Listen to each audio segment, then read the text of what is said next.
दूसरे राष्ट्रीय जल शक्ति पुरस्कार देरी से आयोजित और दूरी से आयोजित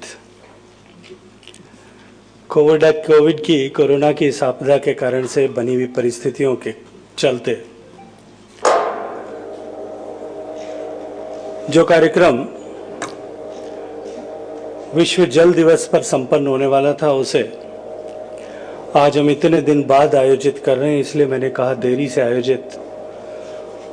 और क्योंकि इन उपजीवी परिस्थितियों के कारण से हमें यह कार्यक्रम दूरी से आयोजित करना पड़ रहा है। हम वर्चुअल तरीके से आज इस वर्चुअल प्लेटफॉर्म पर एक दूसरे से दूर बैठ करके ये कार्यक्रम आयोजित कर रहे हैं। इस कार्यक्रम में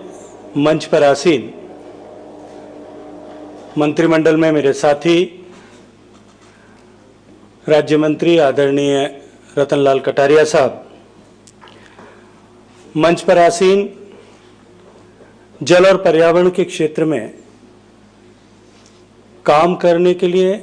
अपना जीवन समर्पित करने वाले आदरणीय पद्म भूषण अनिल जोशी जी, मंच पर आसीन जल शक्ति मंत्रालय के सचिव आदरणीय यूपी सिंह साहब, और गंगा की अविरलता और निर्मलता माननीय प्रधानमंत्री जी के संकल्प और स्वप्न को साकार करने के लिए पूरी ऊर्जा से डटे महानिदेशक श्री राजीव रंजन मिश्रा जी, इस सभागार में उपस्थित जल शक्ति मंत्रालय और प्रत्यक्ष और परोक्ष रूप से जल के क्षेत्र से जुड़े विभिन्न अधिकारीगण, तकनीकी के माध्यम से जुड़े हुए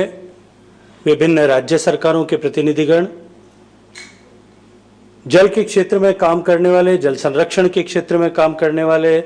वाटर डिस्ट्रीब्यूशन के क्षेत्र में काम करने वाले, ऐसे सारे अधिकारीगण, peoples organisations, non profit organisations के प्रतिनिधि, इस कार्यक्रम में उपस्थित ऐसे सारे लोग, इस कार्यक्रम से जुड़े हुए ऐसे सारे लोग जिन लोगों को आज पुरस्कृत किया गया है, और उनके अतिरिक्त जो ऐसे सारे लोग जिनके मन में कहीं न कहीं जल चेतना व्याप्त है और जिस जल चेतना के चलते आज वो इस कार्यक्रम में हम सब के साथ में जुड़े हैं, मैं उन सब का बहुत सारा अभिनंदन करता हूं, बहुत सारा आभार व्यक्त करता हूं। मैं कुछ बात कहूं उससे पहले व्यक्तिगत रूप से मेरी तरफ से और इस जल शक्ति मंत्रालय से जुड़े हुए प्रत्येक व्यक्ति की तरफ से और साथ ही साथ में जल संरक्षण के इस महत्वपूर्ण विषय से जुड़े हुए प्रत्येक व्यक्ति की तरफ से श्रद्धेय उपराष्ट्रपति जी का अभिनंदन करना चाहता हूं कि उन्होंने दूर से ही सही लेकिन अपने व्यस्त कार्यक्रम से समय निकालकर हम सब का मार्गदर्शन किया, हम सबको प्रोत्साहित किया, हम सबको मोटिवेट किया। मैं हृदय की गहराई से आप सबका, इन सभी लोगों की ओर से अभिनंदन करना चाहता हूं। जिन लोगों को आज पुरस्कार प्राप्त हुआ है, मेरे पास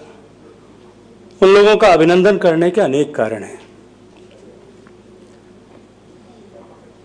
निश्चित रूप से एक कारण तो यह है कि उन्होंने जल की चेतना को जन की चेतना बनाने के लिए काम किया।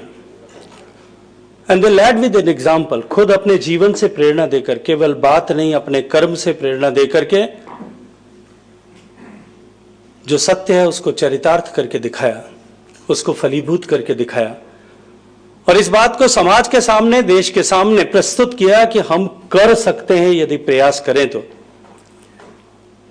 मैं इस सामर्थ्य के लिए, इस क्षमता के लिए उनका अभिनंदन करना चाहता हूं। जल चेतना का वाहक बनने के लिए उनका अभिनंदन करना चाहता हूं। और एक सपना, एक संकल्प जो माननीय प्रधानमंत्री जी की आंखों से इस पूरे 130 करोड़ लोगों के देश ने देखा है कि हम देश को समृद्ध, शक्तिशाली, संपन्न राष्ट्र बनाएंगे। और समृद्ध, शक्तिशाली राष्ट्र बना, संपन्न राष्ट्र बनने का मार्ग जो है वो जल समृद्धि के मार्ग से जाता है, जल समृद्धि के रास्ते से जाता है।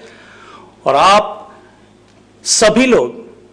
जो आज इस प्लेटफॉर्म पर किसी न किसी कारण से जुड़े हैं, वो सब लोग, और विशेष रूप से ऐसे लोग जिनको पुरस्कार मिला है या शायद पुरस्कार नहीं मिल पाया होगा, ऐसे सब लोग, क्योंकि इस राष्ट्र पुनर्निर्माण के यज्ञ में आपने अपनी संविधा की आहुति दी है, इसके लिए भी मैं आप सबका बहुत सारा अभिनंदन करना चाहता हूं। अनेक ऐसे लोग होंगे, हजार की संख्या में, हजारों से भी ज्यादा संख्या में एप्लीकेशंस यहां आई थी,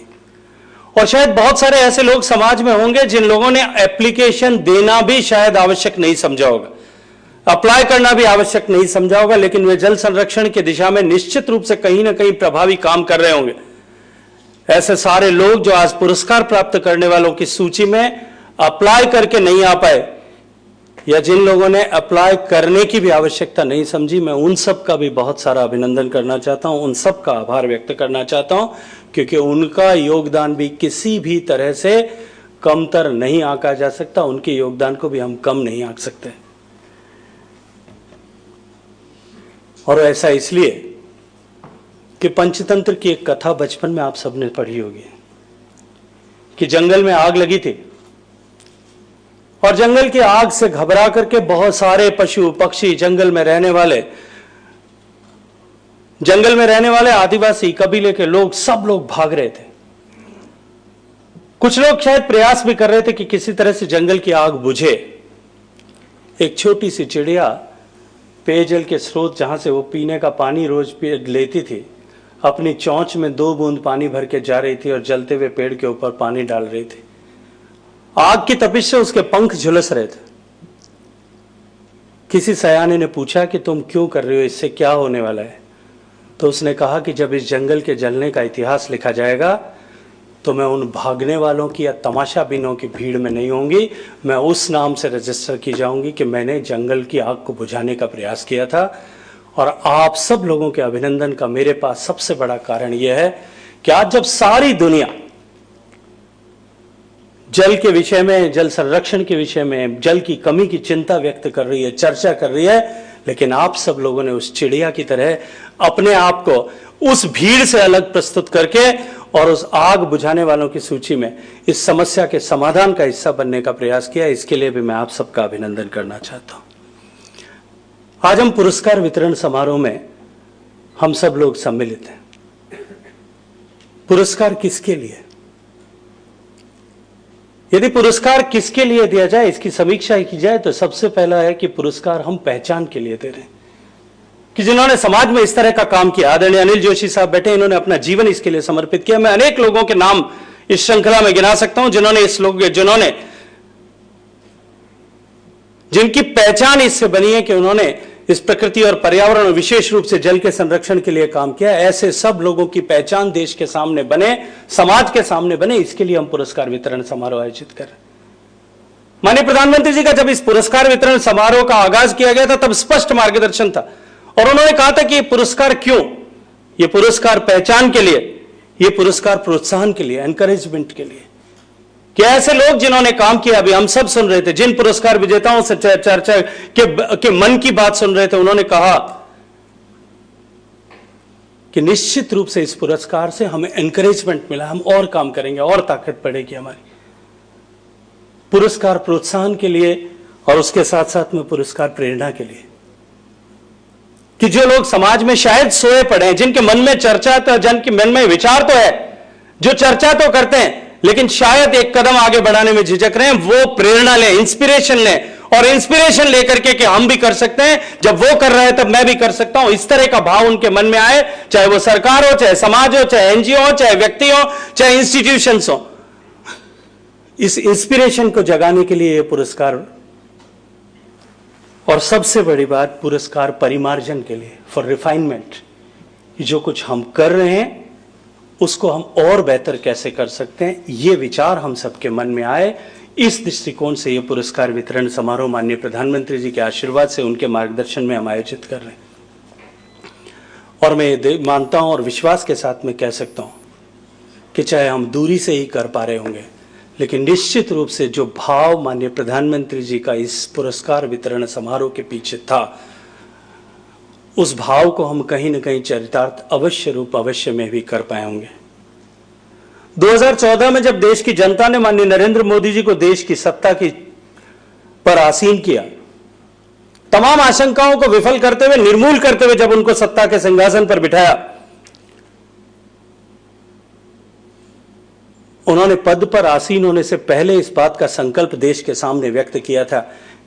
कि हम केवल देश चलाने के लिए देश में नहीं आए।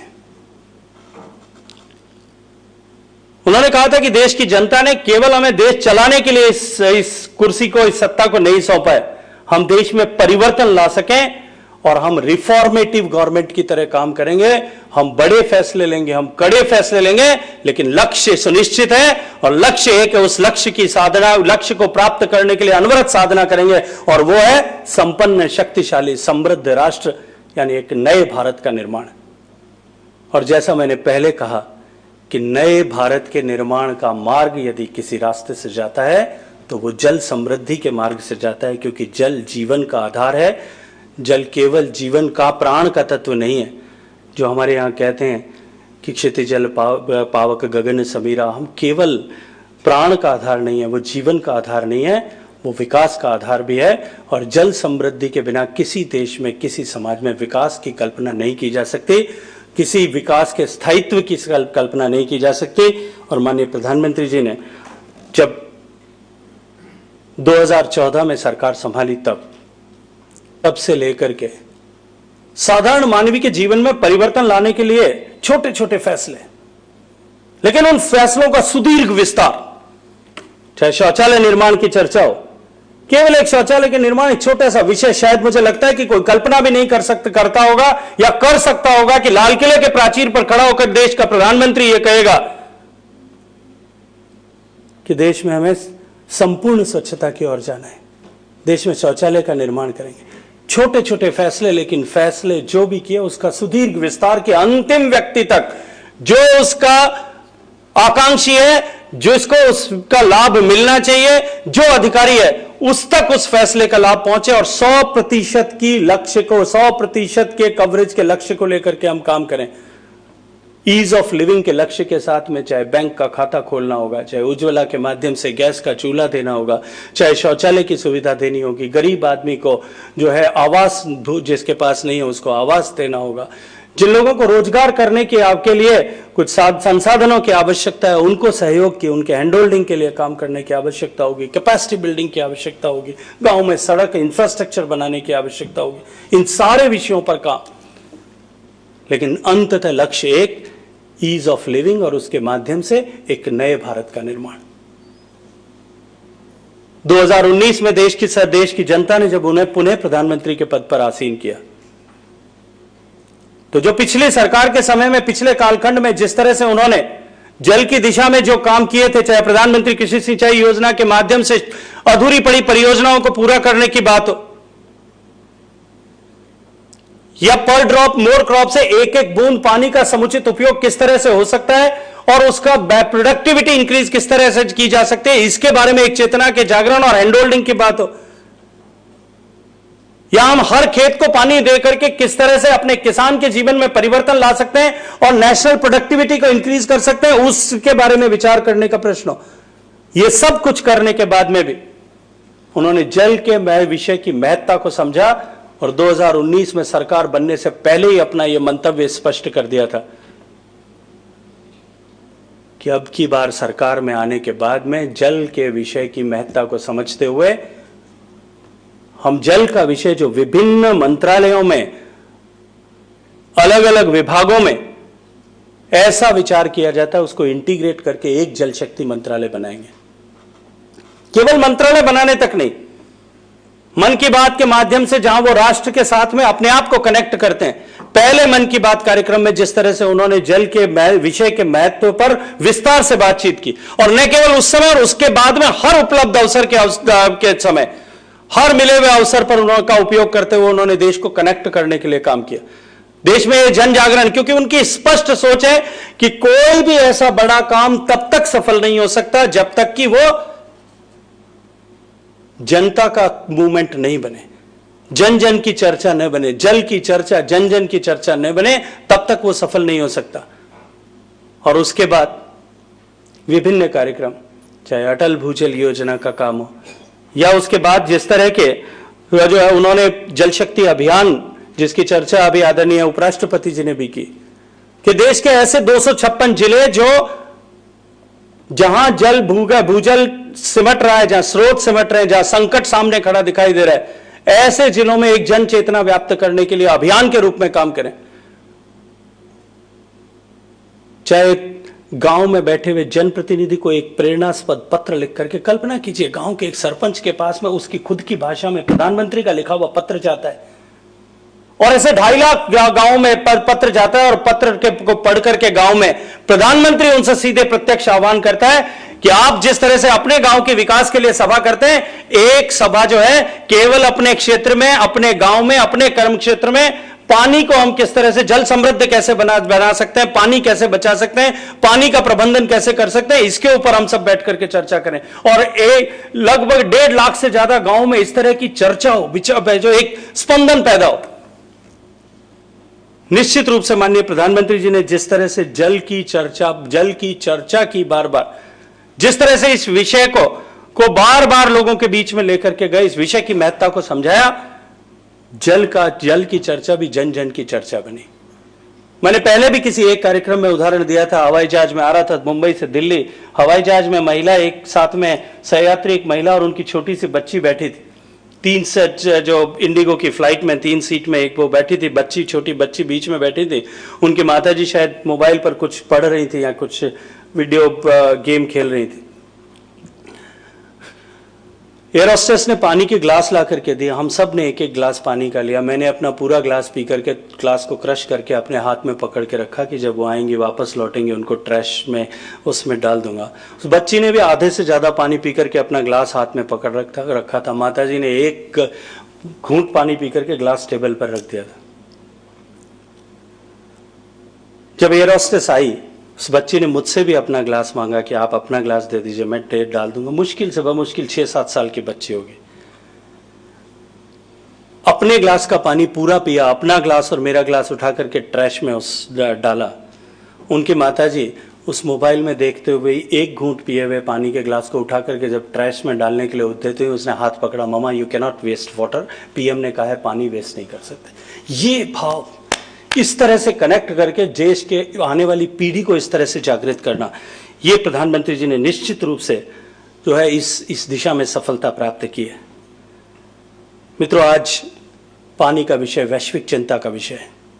और क्योंकि मैं आज ऐसे समुदाय से बात कर रहा हूं जिसने इस चिंता को समझा है और इस चिंता को दूर करने के लिए काम भी किया, इसलिए मैं तकनीकी विषयों में जाऊं कि आज दुनिया में केवल 3% पानी पीने योग्य है, और उसमें से 1% पानी एक्सेसिबल है, और उसमें भी भारत का हिस्सा जो है कुल 18% आबादी है, और केवल 4% पानी हमारे पास में। हमारे भूगर्भ के जल जो है उनमें सबसे ज्यादा दबाव है। हम 25% दुनिया का भूगर्भ का पानी निकालते हैं, वो स्रोत लगातार सिकुड़ते जा रहे हैं। हमारे जो है 22% एरिया जो है ओवर एक्सप्लॉइटेड या क्रिटिकली एक्सप्लॉइटेड या सेमी एक्सप्लॉइटेड हो गया है। ऐसी परिस्थिति की मैं चर्चा करूं, मुझे लगता है कि उसकी आज आवश्यकता नहीं है, क्योंकि हम सब लोग उसी क्षेत्र से जुड़े हुए लोग हैं। या मैं विस्तार से इन विषयों की चर्चा करूं कि सरकार ने जो काम किया है, कि माननीय प्रधानमंत्री जी के संकल्प के साथ में कि देश के प्रत्येक घर तक पीने का पानी पहुंचाएंगे, शायद दुनिया की सबसे बड़ी परियोजना होगी। 18 करोड़ 19 करोड़ घरों में से केवल 3 करोड़ घरों तक पीने का पानी पहुंचा है। 16 करोड़ घरों तक हम पीने का पानी पहुंचाएंगे, इस लक्ष्य को लेकर के काम कर रहे होंगे। यहां हम जमीन के जल के पुनर्भरण करने के लिए पार्टिसिपेटरी वाटर मैनेजमेंट से अटल भूजल योजना के माध्यम से काम करेंगे। एक नई शुरुआत डिमांड साइड मैनेजमेंट की बात करेंगे। मुझे लगता है कि आज उन सब विषयों की भी आवश्यकता नहीं है, लेकिन निश्चित रूप से बढ़ती हुई जनसंख्या के कारण से जो दबाव बढ़ रहा है और जलवायु परिवर्तन के कारण से जिस तरह की परिस्थितियां हम सब नोटिस कर रहे हैं, ये आज हम लोगों के लिए चिंता का विषय तो है।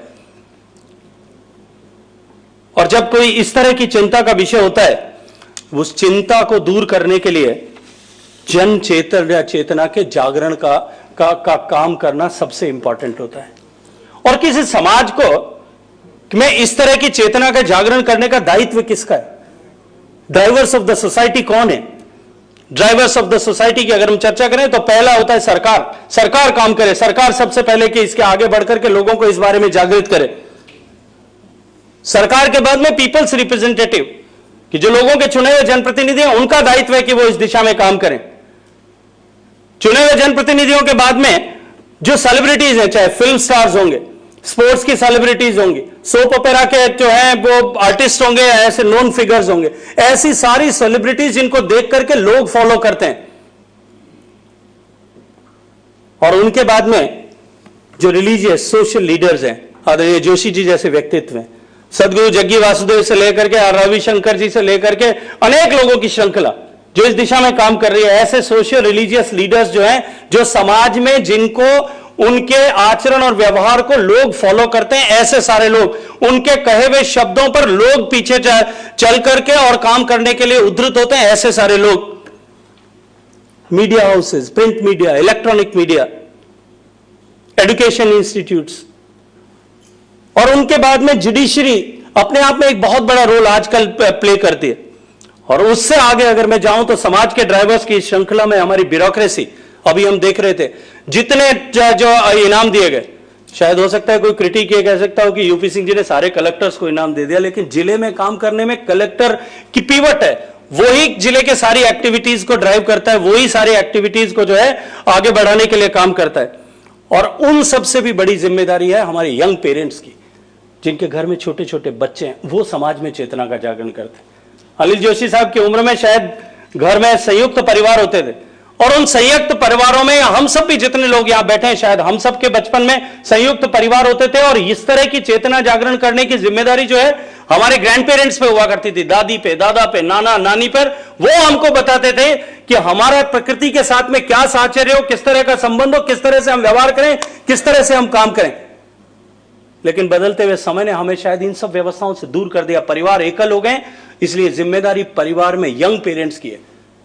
कि वो इस तरह का सेंस कल्टीवेट करें, इनकलकेट करें अपनी जो है जनरेशन में, कि हमारी समाज के प्रति क्या, हमारी प्रकृति के प्रति, पानी के प्रति, प्रकृति के तत्वों के प्रति क्या रिस्पॉन्सिबिलिटीज है, आने वाली जीवन जो है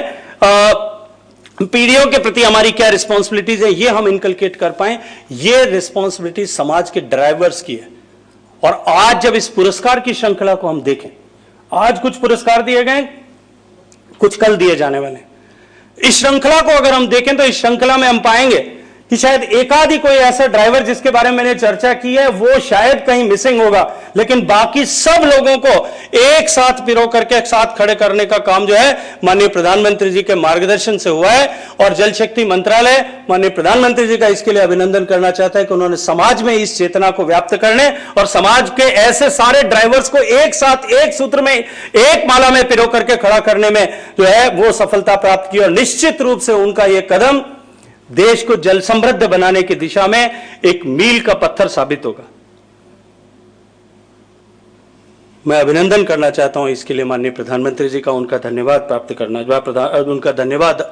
और आभार व्यक्त करना चाहता हूं। सरकार ने पानी के सब पक्षों के लिए काम किया है।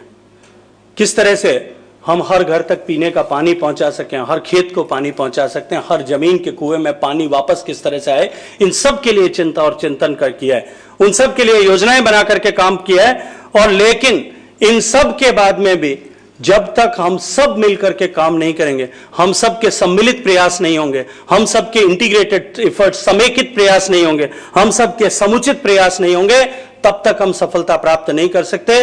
क्योंकि सम्मिलित प्रयास ही सफलता की कुंजी है। और सम्मिलित प्रयास यदि सही दिशा में जाएं, backed by technology, backed by science होंगे, तभी हम जो है वो प्रयास सफल, जो हमारे प्रयास शीघ्रता के साथ में सफल होंगे और लोग डिमोटिवेट नहीं होंगे। क्योंकि आज बहुत सारे लोगों ने समाज में काम करना प्रारंभ किया है, लेकिन यदि उनको रिजल्ट्स नहीं मिलते, यदि अनिल जोशी साहब या मेरे मित्र लक्ष्मण सिंह जी लांपोड़िया में काम कर रहे थे, यदि उनको रिजल्ट्स नहीं मिले होते तो शायद वो डिमोटिवेट हो जाते और उनसे प्रेरणा लेकर के जो सैकड़ों लोग इस दिशा में काम कर रहे हैं वो भी शायद नहीं कर पाते। लेकिन आज क्योंकि उन्होंने सफलता प्राप्त की है, तो हम जो कुछ भी करें, जितने भी एफर्ट्स हैं, उनको हम किस तरह से जो है वैज्ञानिक तरीके से, वैज्ञानिक आधार प्रदान कर सकते हैं। हालांकि हमारी अपनी सोची समझी परंपराएं, हमारी पुरातन पद्धतियां हैं, उनको किसी साइंटिफिक वैलिडेशन की जरूरत नहीं है। जो जैसलमेर में खड़ीन बांधता था, उसकी शायद मुझे लगता है कि उसकी बुद्धि, उसकी चेतना, उसकी जल के प्रति जागृति जो है वो शायद हम सब से कहीं ज्यादा बड़ी होगी। जिन लोगों ने टांका बनाने का सिस्टम डेवलप किया था, जिन्होंने बावड़ियां बनाई थी, उन्होंने शायद उनकी जो है बौद्धिक क्षमता हम सब से कहीं ज्यादा होगी, लेकिन फिर भी यदि हम इन जितने भी एफर्ट्स कर रहे हैं उन सबको यदि हम वैज्ञानिक आधार और तकनीकी आधार अगर प्रदान कर पाएंगे तो निश्चित रूप से हम इस सब को और अधिक गति प्रदान कर पाएंगे। इस सब काम के साथ साथ में एक भाव और जो है आम जन के मन में लाने की आवश्यकता है कि जल स्रोतों में रहने वाले जल पर हम मनुष्यों का एकाधिकार नहीं है, हम अकेले उसके, हमारा मोनोपोली राइट नहीं है। वो उसमें रहने वाले हर एक जीव का, हर एक जंतु का, हर एक उसके साथ में जुड़ी हुई कंप्लीट इकोलॉजी का, हर एक सजीव तत्व का, चाहे पौधा होगा, चाहे घास होगी, चाहे तृण होगा, और चाहे उसके अंदर रहने वाला काई होगी, उस सब का अधिकार उसके ऊपर और समान अधिकार। हमने उसके अधिकार को छीना है। We have robbed their rights. हम मनुष्यों को इस बात का विचार करना पड़ेगा, हमको सोचना पड़ेगा कि उन सब के बिना भी हमारा जीवन संभव नहीं है। हमारा जीवन उनके साथ में प्रत्यक्ष और अप्रत्यक्ष रूप से जुड़ा हुआ है। इस भाव को भी हमें अपने घर परिवार से प्रारंभ करके समाज में इस भाव को इनकलकेट करना पड़ेगा। आज 1600 से ज्यादा प्रजातियां जो है विलुप्त होने के कगार पर। माननीय प्रधानमंत्री जी के नेतृत्व में जब गंगा पर काम करना प्रारंभ किया था, तब गंगा में जो है जलीय जीवन समाप्ति के स्तर पर था। मुझे बताया गया कि जब 2014 में पहली बार गंगा एक्सपीडिशन किया था, उस समय में जो हमारा नेशनल एक्वेटिक एनिमल है गैंगेटिक डॉल्फिन, वो कोई 2-4 गिने चुने दिखाई देते थे। लेकिन अभिनंदन है माननीय प्रधानमंत्री जी के एफर्ट्स का कि आज सैकड़ों की संख्या में, जब 2019 में किया तो गैंगेटिक डॉल्फिन दिखाई दी, और अब हम उसके लिए एक सेंचुरी बना रहे हैं ताकि आने वाली पीढ़ियों को हम दिखा सकें कि इस तरह के एक जो है इंटीग्रेटेड एफर्ट्स के माध्यम से नदी को पुनर्जीवित किया जा सकता है। और जो हम यहां से हम अध्ययन कर रहे हैं, जो हमने लेसन्स लिए, इसके माध्यम से हम अन्य नदियों पर भी इसको रेप्लिकेट कर सकते हैं। लेकिन साथ साथ में इस विचार को कि ये केवल हमारा एकाधिकार नहीं है, इस विचार को भी समाज के बीच में ले जाने की आवश्यकता है। आज का दिन निश्चित रूप से हम सब के लिए प्रेरणा का दिन है। आज का दिन हम सब के लिए प्रोत्साहन का दिन है। आज का दिन हम सब के लिए परिमार्जन का दिन है कि हम सब भी अपने विचारों में, अपने ख्यालों में, और अपना प्रभाव जहां है वहां के जो है ख्यालों में एक परिवर्तन करें। उस परिवर्तन के लिए संकल्पबद्ध हों, और हम सब संकल्पबद्ध होकर के इस वैश्विक धरोहर को बचाने के लिए और साथ ही साथ एक नया भारत बनाने के इस आधार को खड़ा करने के लिए,